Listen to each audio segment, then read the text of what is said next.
संताल सिपाही मिठन जावरा कते किरियर को हतावला इंग्रेज सला तुपुद आबुआ हसा आबुआ दिसम को फुरगला तो ओना भोगनाडी रेगे इन्या अयुरते 30 जून 2000 साल रे 5000 गान संताली भाषा मोर्चा चे लड़ावना nyutum ते ओडले जावरा लेना और ओना भोगनाडी बीर माटी तीरे चुपुद कते किरियले हतावला मा बीर बांटा को जहाँ लेका आपे नोआ संताल परगना पे जितकर लगा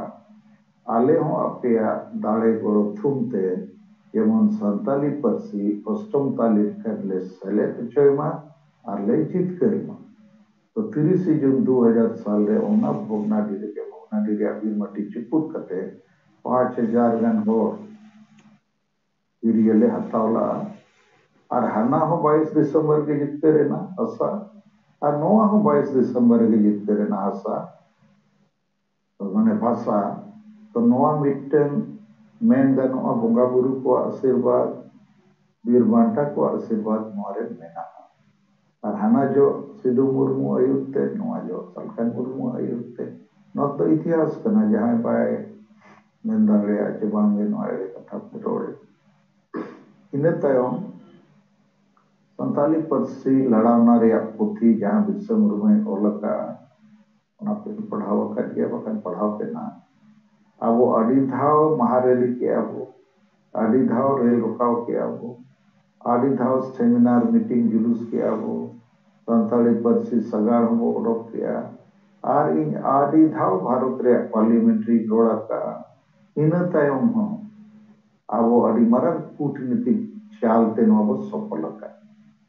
और ओना चाल दो निना गे जे इन मा बीजेपी को एमपी ताहे कना और बीजेपी पार्टी और सरकार मेन किया माने ऑल करते हो एमातिंगा के no sir we are not going to concede to accept Santali language into its schedule. We will only accept Bodo language in the 8th schedule. तो उनका समय रे इन सोनिया गांधी बुझो के दिया प्रिय रंजन दास मुंशिया गोड़ते और उन्हीं कांग्रेस पार्टी भारत रे पार्लियामेंट रे बोडो एकला पे अगुई खान कांग्रेस पार्टी बाय वोटा यदि संताली होपे मिसाई कने वोटा नौकाना संशोधन प्रस्ताव उन जो एमपी ताहे कना और चीफ व्हिप प्रियरंजन दास मुंशी ओलकाते एमकेआई सोनिया गांधी निर्देश ते इन्या अरदास ते तोबे एना नो दो हुया कना अदो तीना गान बंगाल रिन होर को रोड पड़ाया चे वासुदेव आचार्य लिखो का नो कथा के बुझो पे कना वासुदेव आचार्य लिखा आरो किछुगान सीपीएम रिन एमपी को ताहे कना ठीक या लेकिन नुकू ठेन दो ओना 2/3 मेजॉरिटी अगुई लगी एमपी रे संख्या बाय ताहे कना ओना संख्या दो केवल कांग्रेस ठेन जे ताहे कना अदो नुकू यदि संशोधन प्रस्ताव है अगु के वासुदेव आचार्य ओना रे कोनो मूल्य बन कारण नई ठेन वोट के बन नुया वोट ते तो बोडो भाषा हो बाय पासो चे बीजेपी प्रस्ताव हो बाय पासो ओना प्रस्ताव दो केवल और केवल कांग्रेस पार्टी बोडोते ना पासो का और कांग्रेस पार्टी दो इंगी बुझो कतिया प्रिय रंजन दास मुंशिया होते और इन्या बुझोते तो नो कथा आपके बुझो दो इन तयम नई तला तला रे मिचली हंसता सुबोध हंसता लई बड़ाय नेतार इन्या कारण ते हुईना अब नई तो चेने मेना लंदा जम लेकान कथा नहीं मा पार्लियामेंट रे बाय ताहे कना परसी सगाड़ हो बाय ओडो का रेल रोको हो बांगा बसा रैली हो बांगा चेक रे हां नई तो प्रधानमंत्री अटल बिहारी सला मित दिल्ली जंतर मंतर रैली करते न्यापाम जो ऑटो रे पे नेले तायम से रतिगु कना काल कते से बोलो ये बाबू ठीक ले दे नुको आसेका वेस्ट बंगाल को सला तो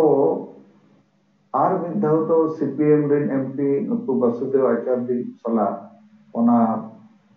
22 दिसंबर चे 21 दिसंबर न्यापाम को सेनला माने इन न्यापाम तेगे हुईना प्रधानमंत्री दो पार्टी रिन एमपी को एटा अपोजिशन एमपी को सला न्यापाम अदो मित जापाम रगे हुयुग खान दो सुबोध हंसदा मेताय मा आम कोई मा सारी धर्म पे कोकोए कना दु तबे आर मिद धाव ᱧᱟᱯᱟᱢ पे आर हुई चोगत का पे से मिद धाव रे तो नवा को बेकार कथा कना सलखान मुर्मू जदि पार्लियामेंट रे बाय ताहें को आपे को गोड़ो बाय नाम किया और लगातार नोडे लीडरशिप बांग एम को नोआ दो बाय दी दालिया आदो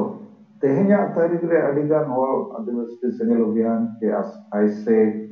के बखान अबुआ विभिन्न संगठन माध्यम ते आशा बसा जितकर महा मनावेना एटा को दो जितकर महा दो बाको मनाव किया उनको दो मांग मा भाषा दिवस संताली भाषा दिवस को मनावता है निये धाव गिन आंजोमिया भाषा भाषा दिवस को मनावेगा नुकु अडिगान होल दो ना भाषा जितकर महा दो बाको पटाया संताल परना रे इतिहास दो ये 22 दिसंबर 1855 के नवा हुई तेहेnya प्रभात खबर हिंदी खबर कागज रे संताल परना 22 दिसंबर 1855 रे जितकर कना ओना कथा दो दुमका कॉलेज रे प्रिंसिपल नितो रिटायर्ड कना मिटन झाजी कना है इतिहास में प्रोफेसर ताहे कना है उनी विस्तार ते वो लखा के लेखन वा हुई ना तो 22 दिसंबर 1855 कथा दो भारत रे अडिगान राज्य हल पाको बढ़ाया ये 22 दिसंबर हिलोगे संताल परना हो जीत के रखना तो जायहो नित तिना गान आबो आशा छाड़ा करते हो एटा को मेनेया हासा भाषा दिवस तो हासा को जोड़ाव का चलो लेकिन नोआ दो भाषा जितकर महा मेन ठिकुआ के संताली भाषा दिवस मेन ठिकुआ नोआ थोड़ा विचार रे कथा तो संताली भाषा जितकर महा बो मेनेया और नुकु दो को मेनेया संताली भाषा महा दिवस तो नोरे इतिहास थोड़े बुझो किया एहोप दिन जखन संताली परसी 2003 रे को जितकर किया इने बाद गे हिस्से सुयते नुकु नीत हो जाहे को पे नेलया में तो अबुआ विरोधी टीम जेएमएम क्लास आसेका माजी परगना माल ओनोलिया आर हो तिना गान चक्री जीवी को नुकु पूर्वी सिंहभूम जिला रे घाटशिला रे पावड़ा मेनते मिटे जगह मेना ओडे मारांग को सम्मेलन किया आर ओडे हिस्से सुयते को लई किया जे सालखान मुर्मू दो संताली परसी के से जीत के रखा है 8 शेड्यूल रे आंगो चका है नईमा ओलचिकी मा बाय आंगो चका माने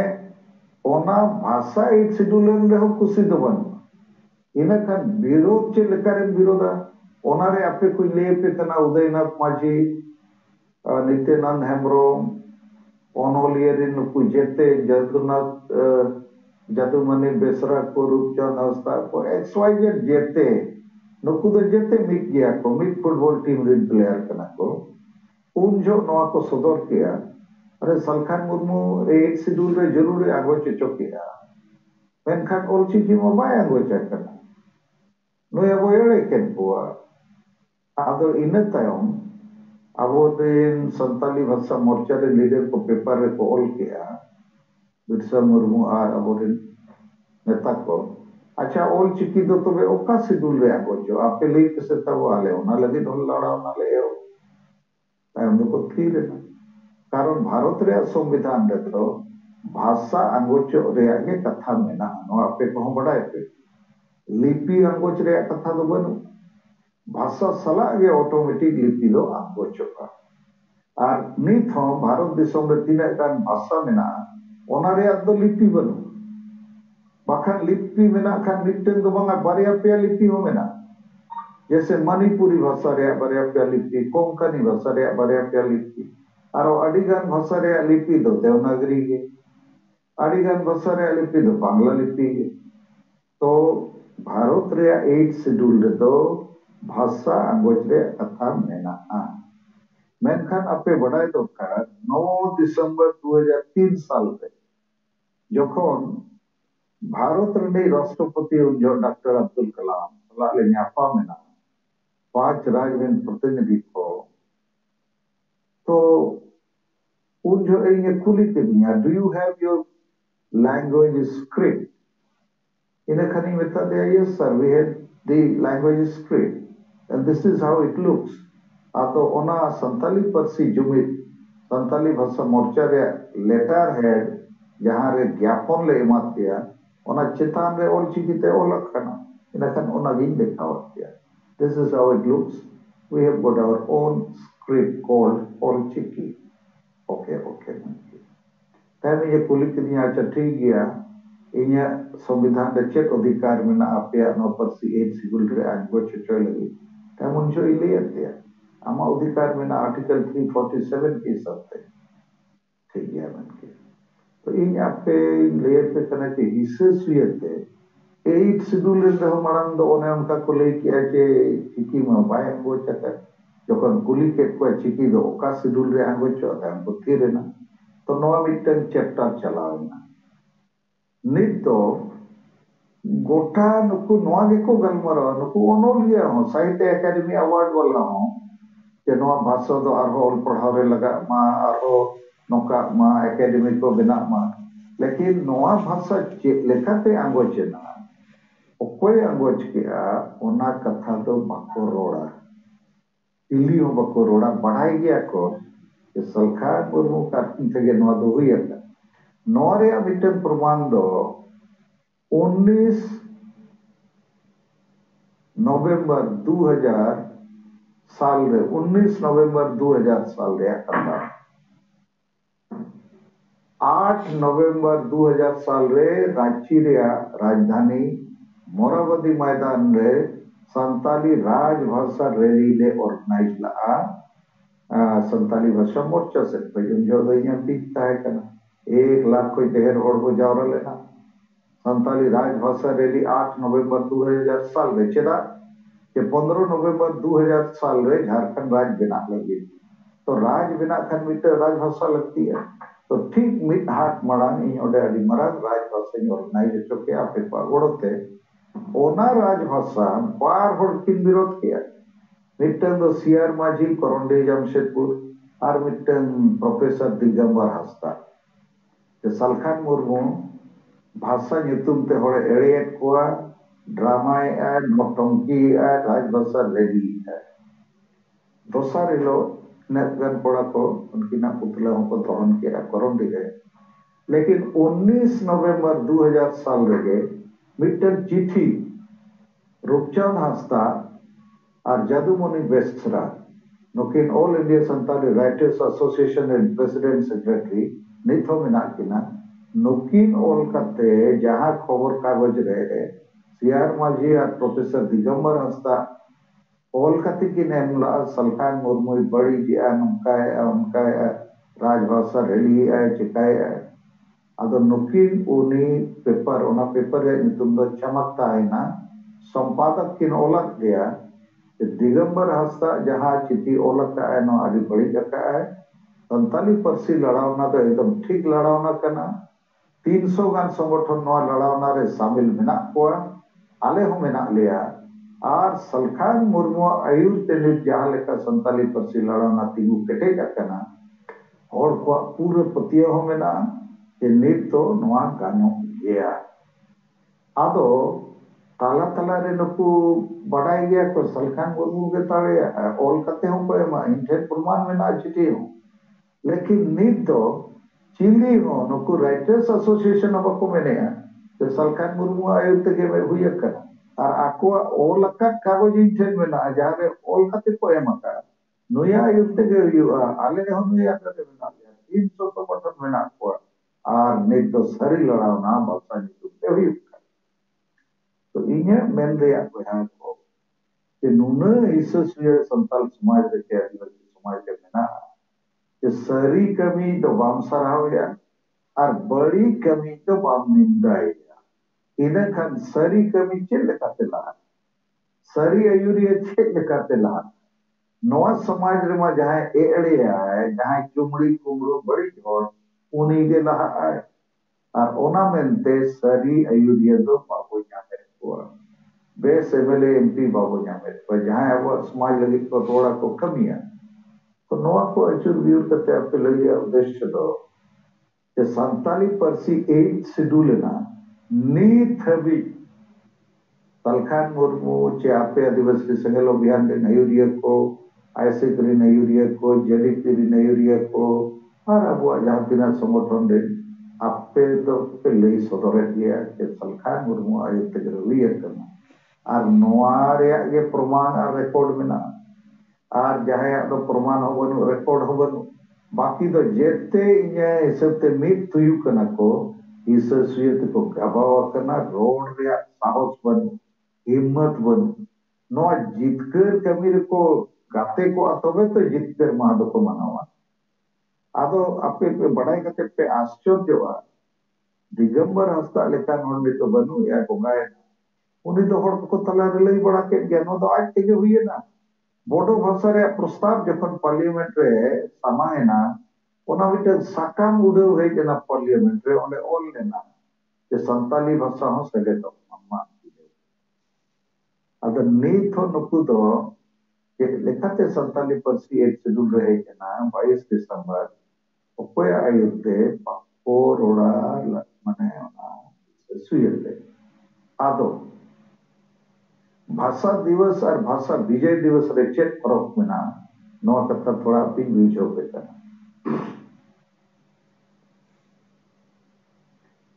संताली भाषा दिवस मेन दो बार लेकाते यथार्थ बनकर संताली भाषा तो होला मंदिर तो बाय बनाओ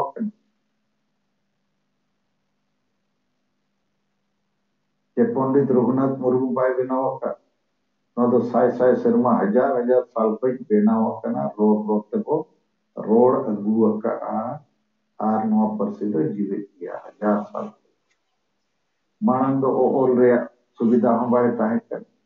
और ओल लगी लिपि हम बाय लगती ताहे ओल गे बाय लगती ताहे उन खोज में ना तो भाषा दिवस से मेन का नौका बुझे 22 दिसंबर 2003 को नौ भाषा दो जन्म में बांगे अगर जुग खोज में ना ओना मेनते भाषा दिवस मेन दो यथार्थ बांग करना और मिट लेखा दो अगर बांग बुझे और को नौका दो पर अरे भाषा में तीन जुग को जुग करना तो 22 दिसंबर 2003 में तो थोड़ी भाषा बनाओ करना कि इन हिलो को भाषा दिवस वो मनाओ तो मिटन का था दोसर भाषा दिवस तो पूरे धरती को मनावा नोआ तो यूनाइटेड नेशन संयुक्त राष्ट्र से खोय 21 फरवरी 1999 हिलो खोज मना करना यूनेस्को संयुक्त राष्ट्र मिटन संगठन यूनेस्को माध्यम ते चेदा मना करना उना थोड़े बिजोर पे करना 21 फरवरी रे तारीख रे 1952 साल रे जहां तेही तो बांग्लादेश करना उना तो ईस्ट पाकिस्तान पाए करना ओंडे जखन पाकिस्तान सरकार उर्दू भाषा लागू किया इना खान पूर्वी पाकिस्तान जहां तेही बांग्लादेश करना ओंडे ना भाषा दो बांग्ला भाषा करना इना खान ढाका यूनिवर्सिटी रे बांग्ला भाषा भाषी होड़ विरोध को एहब किया और बांग्ला भाषा के मुसलमान हमको रोड़ा नवा बांग्लादेश के पूर्वी पाकिस्तान रे तो इन खान विरोध रे आंदोलन एहब और विरोध रे आंदोलन एहब खान नवा 21 फरवरी 1952 साल रे ओंडे माने सरकार से गुली को चलावे ना माने बांग्ला भाषा दबाव लगी कि उर्दू भाषा के बांग्लादेश के पूर्वी पाकिस्तान में तो चला इन खान उन जो 16 लोग को गोय देना 16 हो अब उनको रे ढाका यूनिवर्सिटी रे मिटे शहीद मीनार बनावा करना तो ओने जे आकुआ भाषा लगी मातृभाषा लगी लड़ावना हुई ना वो पोज हुई ना उनको उयर रे शहीद मीनार बनावे तो ओना उयर तेगे यूनाइटेड नेशन के संयुक्त राष्ट्र फैसला किया कि गोटा धरती रे होड़ भाषा बंचा मा आलो गुजु मा आलो को प्रेशराइज को माना नवा भाषा लगी तो अंतरराष्ट्रीय मातृभाषा दिवस में मना करना प्रत्येक साल 21 फरवरी तो ओना कना भाषा दिवस तो आदो नुकु दो ओनागे संताली पार्सी माहा को मनावे आदो संताली पार्सी जितकर माहा मनाव दरकार तो जितकर मा बाको जाको जितकर सला बाको गते दाड़ेया जितकर माहा को मनाव लेखान दो ओकोया जितकर को कथा रखा जाय को कुली को तो इनखान Salkhan Murmu nyutum men lekan malak jasu ko तो इनखान दो संताली पार्सी माहा बो मनावता लेकिन बानार लेकाते के नौ बड़ी जोक करना पहला मैं लिया के पार्सी माहा में गलत गया पार्सी में जुजुक को जुजुक करना इनखान चेक लेकारे पार्सी माहा में अपनावा जैसे गिदरे जन्म माहा मनावा इनखान जन्म तारीख तो मनावा तो पार्सिया जन्म तारीख में बांग करना 22 दिसंबर 2003 दोसार पार्सी माहा में न बाय गनोक कारण पार्सी माहा मिट लेका दो मातृभाषा दिवस में पूरा धरती रे 21 फरवरी हिलो मना करना 1952 रे उयहरते ढाका यूनिवर्सिटी रे 16 जून को ट्रेन कार इना खान नवा दो संताली पार्सी जितकर माहा के मनाव गनोआ कि अबुआ भाषा दो भारत दिसम रे दो संवैधानिक मान्यता बाय नाम लगा ओनाबो जितकर किया जैसे झारखंड राज्य बाबू नाम लगा 15 नवंबर 2000 साल रे ओनाबो जितकर किया इन हिलो जन्म में झारखंड इन हिलो भाषा 8 शेड्यूल रे जन्म में अबो तो नो कना जितकर महा तायम रे इतिहास के बखान जथा लय रिया कथा नि तो आर मिटन कथा मेना झारखंड के भारत रे अडिगान पार्टी में अडिगान सामाजिक संगठन में तो झारखंड रे मान लो जेएमएम पार्टी में हेमंत सोरेन शिबू सोरेन सरकार में मेनाया बीजेपी पार्टी में नित्य बाबूलाल मरांडी और नेता को में लेकिन नुकु चेदा आशा भाषा जितकर महा बाको मनावे नवा कथा थोड़ा को बिचेरा अपने नवा कथा थोड़ा बुझो गया इतिहास चेदा वो पढ़ावा इतिहास पढ़ाव लेखान ओनारेया बूटे चे रहे पढ़ाई होगा जैसे भारत दिसम चेदा वो फुरगल किया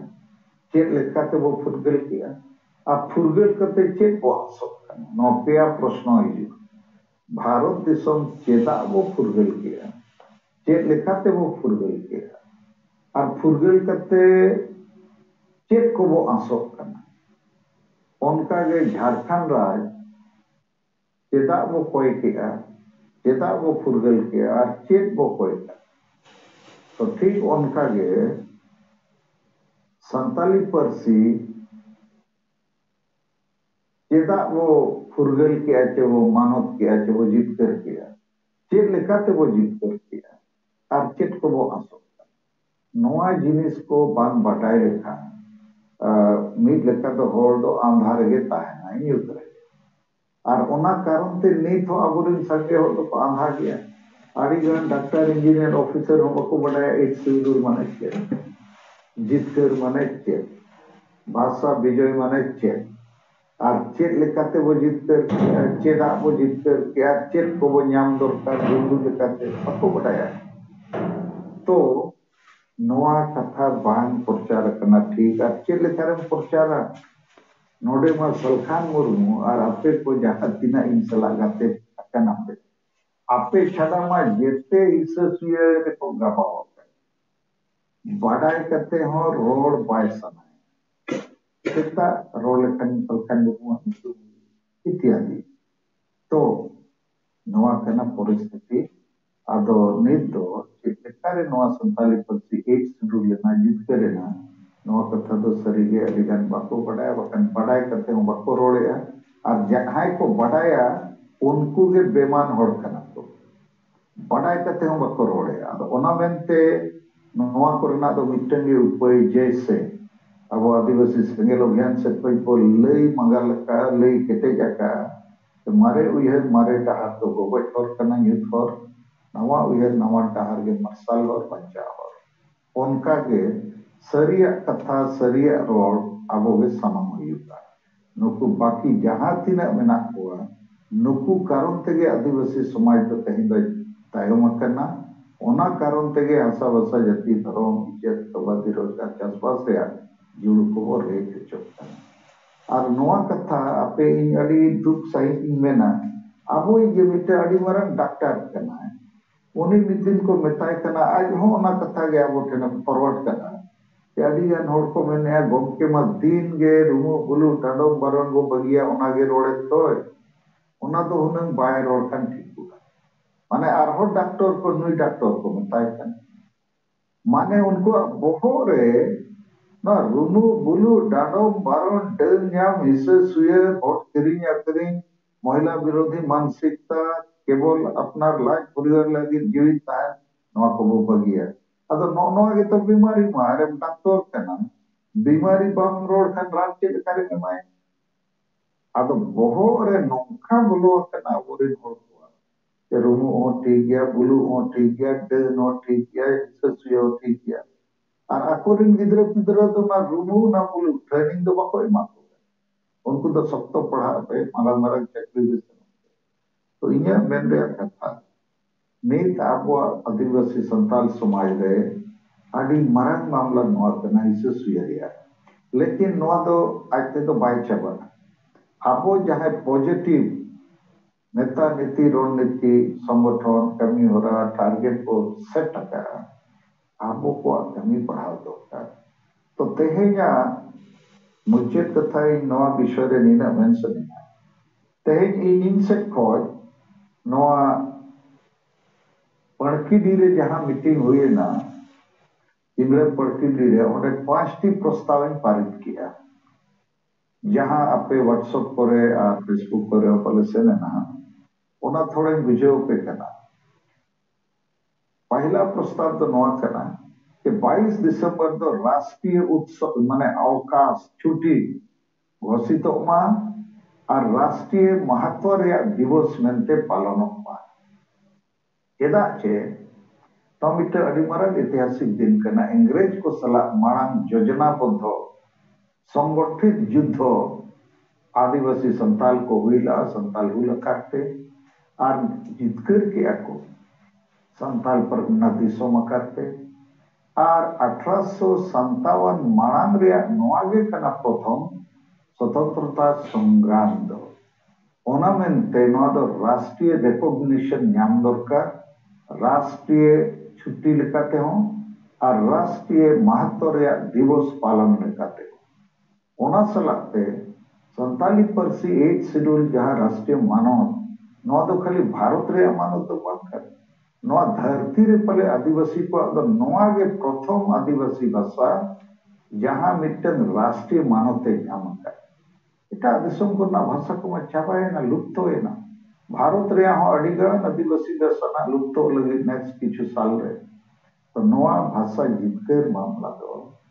पृथ्वी रे जितकर रे मामला कना छोटा मोटा मामला बन और संताल पर ना जितकर हो छोटा मोटा मामला बन कर भारत दिसम रे हो 100 साल बाद एनान दिसम को फुरगल का 1947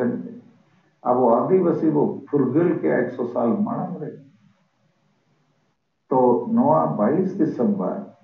भाषा लगी न हो हसा लगी न फुरगल लगी न हो आरटी मरान ऐतिहासिक दिन करना तो अब से कोई न दावी 1 नंबर प्रस्ताव उन्हें पास से ना 22 दिसंबर तो राष्ट्रीय अवकाश के छुट्टी मना मा और राष्ट्रीय महत्व रे दिवस माना पालन दोसर प्रस्ताव पास के अब झारखंड सरकार 22 दिसंबर तो सरकारी कार्यक्रम लेकाते पालन माय छुट्टी माय मो गया जेते जिले रे ब्लॉक रे ऑफिसर ताय मेना को कलेक्टर डीसी डीएम ब्लॉक रे बीडीओ सब डिवीजन रे एसडीओ के साथ लेकर नुकु को सरकारी खर्चाते 22 दिसंबर रे पालन को हुईमा कार्यक्रम को सपड़ावमा स्कूल कॉलेज इन हड़ को इन्वॉल्व को मा जे नोआ तारीख रे आशा और भाषा जितकर लेना जहां ऐतिहासिक मामला था तीसरा प्रस्ताव तो पारित किया कि भारत रे पार्लियामेंट रे सिधु मुर्मू और कानू मुर्मू बारिया खूब मारंग मूर्ति मढ़े दिन के मेटल दिन के सजागमा। चौथा प्रस्ताव पारितना संताली पार्सी दो हिंदी सला आर्टिकल 345 अनुजाई तुरंत झारखंड रे प्रथम राज पार्सी लेकाते आंगोचोमा जेहेतु नोआ रे ग्रीन सिग्नल भारत सरकार को जो है और राज्यपाल झारखंड से मुख्यमंत्री के सरकार चिट्ठी नामका 4 नंबर 5 नंबर रे दो नोआ कथा प्रस्ताव रे पास ना संताल हुल रे इतिहास और संताली पार्सी लड़ावना रे इतिहास और संताली भाषा साहित्य लिपि नोआ को रिसर्च एंड डेवलपमेंट माने शोध और विकास रे प्रधान सुविधा लगी भारत सरकार और राज्य सरकार को मारांग इंस्टीट्यूशन चे मिलकना केंद्र उनको बनाव दरकार जहां रे सरकार से कोई यथेष्ट बाजार और यथेष्ट बुद्धिजीवी को ओनारे कमी गड़ो रे को ताहन मा ताकि संताल हुल रे इतिहास पूरा बढ़ाए दरकार नित हो इंग्लैंड रे अडिगान लाइब्रेरी करे के अब भारत दिसम रे अडिगान अभिलेखागार को मेता आर्काइव करे अडिगान रिकॉर्ड में बाबू बढ़ाया ओना को दो सरकारी मदद ते एनांग न्यामोगा अद उनका मिटन इंस्टीट्यूशन के सेंटर खुले दरकार जहां रे संताल हुल इदी कते अडिगान जिनिस जावरा मा न्यामो मार ओना हुल रे इतिहास बेसईते ओलोक मा ठीक उनका के संताली पार्सी लड़ावना रे इतिहास हो संताली भाषा साहित्य और लिपि रे इतिहास को और विकास रे विचार हो ओना मारांग सेंटर खुले मा भारत सरकार और राज्य सरकार को गड़ोते ताकि ओना दो सरकारी मानत हो न्याम मा और ओंडे ना रिसर्च और डेवलपमेंट माध्यते नोआ संताली पार्सी हो और संताल हुल हो नोआ रे जानकारी पूरे धरती रे हर को न्याम तो नोआ मोणे गोटे प्रस्ताव तेहिंगो पारित किया नोआ पड़कीडी रे केंगड़ा पड़कीडी रे जहां भाषा भाषा जितकर महारिया मीटिंग रे नोआ पास किया वो दोसर कथा ओंडे मैडम सुमित्रा मुर्मू रखाब कदा ओना दो आले प्रस्ताव लेकते तो बाले पास ला लेकिन नोआ हो विचार योग्य कथा कना मैडम सुमित्रा मुर्मू मेन के चे सलखान मुर्मू अबू तला रे तेहन जीवित बनाया उनका अधिकार निकल किया हां आपको को गड़ो तेगे जते होला सहयोग तेगे लेकिन जते होला सहयोग ताहन ले लीडरशिप जते ठीक बाय ताहना इन खान सहयोग ताहन ले हो ओना गोल दो बाय मारा जीत के तो बाय हुआ जेमन जयपाल सिंह मुंडा समय रे झारखंड और बृहद झारखंड एरिया रे दिसम फुरगलेन बाद गोटा भारत कांग्रेस पार्टी के वोट दाड़े लेकिन झारखंड और बृहद झारखंड क्षेत्र रे तो कांग्रेस पार्टी तो बाय दाड़े महात्मा गांधी जवाहरलाल नेहरू पार्टी बाय दाड़े झारखंड पार्टी सिमसानी छाप के लगी झारखंड अलग राज्य लगी तो झारखंड दिन होड़ को दो और झारखंड सलाते धारे पासे उड़ीसा बंगाल रे जिले के मध्य प्रदेश रे जिले दिन होड़ को दो मारन को मुता है करना अरे भारत दिसम मा फुरगल नाले आदिवासी दिसम 30 फुरगल झारखंड दिसम आदो आले दो झारखंड दिसम के वोटले एम के को 1952 रे झारखंड